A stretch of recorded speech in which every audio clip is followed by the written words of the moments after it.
तो अगर तुम्हें लगता है कि सभी एनिमे सिर्फ बच्चों के लिए बने होते हैं तो सही जवाब। 7 करोड़। एक्चुअली बात काफी हद तक सही है, क्योंकि सारे एनिमे तुम्हारे लिए नहीं बने हैं।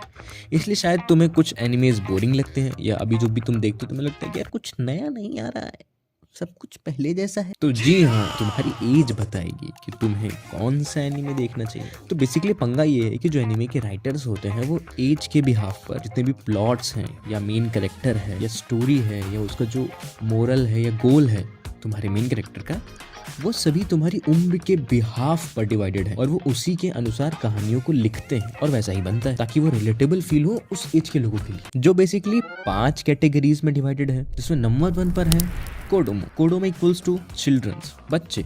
हाँ, तो ये वो एनिमेशन है जिसे हम कार्टून भी कहते हैं, जिनकी कहानी, जिनके मोरल्स और प्लॉट्स बहुत इजी टू अंडरस्टैंड और कॉमेडी बहुत सिली होती है। और अगर तुम ध्यान दो तो उसमें जो मेन कैरेक्टर्स की प्रॉब्लम्स हैं वो जनरली छोटे बच्चे के अराउंड होती हैं और वो कहानी भी किसी छोटे बच्चे की ही होती है ताकि वो बच्चा उससे रिलेट कर पाए, जैसे कि होमवर्क नहीं हुआ या कॉपी घर पर छूट गई या कुछ भी। लेकिन उसके बाद आता है शोनेन, टीन बॉयज का एनिमे, जिसमें आते हैं Naruto, One Piece, Demon Slayer, Jujutsu Kaisen, My Hero Academia, Dragon Ball Z, Hunter x Hunter, Black Clover, Chainsaw Man, Spy x Family and so on. तो जो मेजर इंडियन पब्लिक है या जो major anime देखने वाली public है, शायद तुम भी अभी भी यहीं पर ही हो, जो कि जनरली टीन बॉयज के लिए है, टीन बॉयज को, और जिनकी कहानियां राइटर्स द्वारा एक सर्टेन एज ग्रुप के लिए लिखी गई हैं।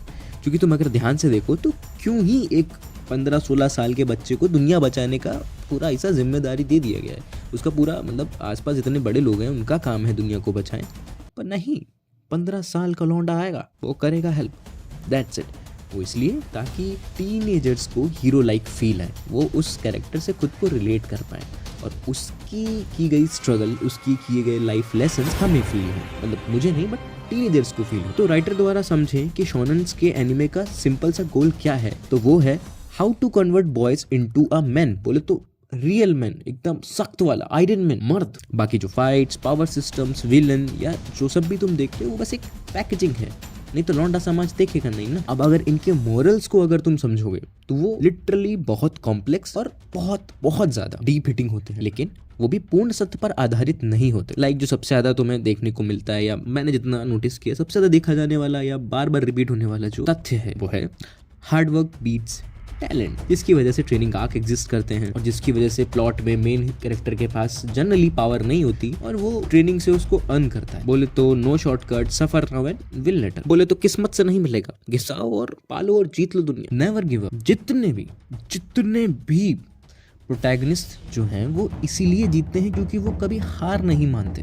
और सभी प्रोटैगनिस्ट का ये मानना है कि जितनी भी लिमिट्स जो बनी है ना दुनिया में वो सब तोड़ने के लिए बनी है। बोले तो persistence create miracles, like our Aastha and Rockly, और भी बहुत सारे कैरेक्टर हैं, बट रॉकली से बेटर एग्जांपल नहीं है मेरे पास जो ये शो करे कि क्या मतलब क्या है नेवर गिव अप, कब तक नहीं करना है give up. Pain is the part of the growth. ये एक्चुअली मैं तुम्हें वो सारी चीजें बता रहा हूँ जो राइटर अपने दिमाग में जो शोनेन एनिमे का राइटर अपने दिमाग में रखता है, एनिमेटर अपने दिमाग में रखकर उस मसाले को उस एनिमे में डालता है ताकि टीनेजर्स देखें, और ये सब वो देखते और सीखते हैं। जैसे कहाँ पे थे हम, pain is part of growth, loss, humiliation, defeat, these works as a fuel in real life which helps us to grow. Characters legend बनते हैं क्योंकि वो सहते हैं, सफर करते हैं। अप्रॉक्स सारे के सारे इकलौती ये ऐसी सीख है जो समझना थोड़ा सा मुश्किल है कि ह्यूमिलेशन, गरीबी, तकलीफ, ताने, प्यार का न मिलना, दिल का टूटना, प्यार में धोखा, अकेलापन, ये सब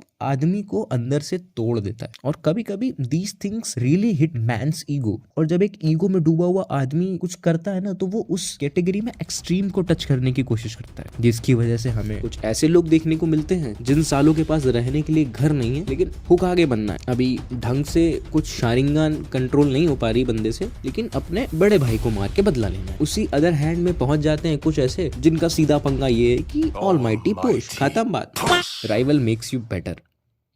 अब जैसे नारुतो सासुके को, हाँ ये वाला सही। अब जैसे नारुतो सासुके को देख लो, टैकू बाकुगो को या गोकू वेजिटा को देख लो, चाहो या ना चाहो तुम्हें तुम्हारा साथी रीजंस देता है, वो डंडा करता है तुम्हारे कि क्यों तुम्हें बेटर बनना है, and it is shown in very clever way in every shonen anime. And I personally think कि एक अपने लेवल का राइवल सबको अपनी लाइफ में जरूर रखना चाहिए, वो जो आगे बढ़ना चाहता है, वो नहीं जो पड़ा रहता है। और सबकॉन्शियसली भी हमें एनीमे बहुत कुछ बताता है, जैसे डिसिप्लिन के बारे में कि ट्रेनिंग भैंचो, ट्रेनिंग और कर, ट्रेनिंग गांड फाड़ ट्रेनिंग कर, सर फूटे, दिल टूटे, शार टूटे, कुछ भी फूटे तो ट्रेनिंग करता है। Loyalty and friendship, courage, justice, friendship कि तुम अकेले नहीं हो और तुम अकेले घंटा ही जीतोगे क्या।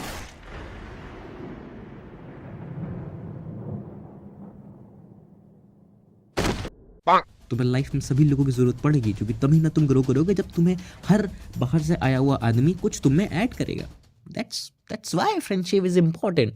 और बिना लॉयल्टी के कैसी दोस्ती। करेज, डरना स्वाभाविक है, मगर अपने डर का सामना करना हिम्मत है और मन की ताकत भी। जस्टिस बोले तो इंसाफ, शोनेन की दुनिया का सबसे बड़ा प्रोपेगेंडा। अब ये सारी चीजें एक टीनेजर के लिए बहुत अच्छी, इनसे उसके मन में पुश पास्ट योर लिमिट वाली मोटिवेशन आती है। उसको लगता है कि वो कुछ कर सकता है, वो कुछ उखाड़ सकता है, उसमें होप आती है। वो उन सब चीजों को सीख कर अपने असल दुनिया में इस्तेमाल करने की कोशिश करता है। तब उसे समझ में आता है कि जो कुछ भी वो देख रहा है, जो कि वो समझ रहा है, वो सबकॉन्शियसली उसे कहीं ना कोई वैल्यू प्रोवाइड कर रही है, जिससे उसकी लाइफ की सफरिंग्स जो है वो आसान हो जाती है, बट स्टिल वो खत्म नहीं होती। और सच्चाई ये भी है कि ये सब यंग बॉयज के लिए लिखा गया है, तो ये उनके लिए अच्छे हैं। बट ब्रो, अगर तुम 22 साल के हो गए हो, 21-22 साल के हो गए हो और अभी भी तुम सिर्फ शोनेन पे अटके हुए हो, तो believe me, delusional character, hero fantasy और हसल वाली कंडीशन में फंस जाओ। तुम्हें ये जो काल्पनिक दुनिया है वो तुम जबरदस्ती अपनी वास्तविकता से जोड़ने की कोशिश करने लगोगे, जो कि बिल्कुल भी सही नहीं है। कि जैसा मैंने पहले बताया कि शोनेन तुम्हें ये सिखाएगा, ये बताएगा कि लड़ना कैसे है, तुम्हारी सफरिंग्स को समझने में आसान कर देगा, पर तुम्हारी सफरिंग्स खत्म नहीं होंगी। और यही वो कैटेगरी है जिसमें 90% ऑफ द मेन आकर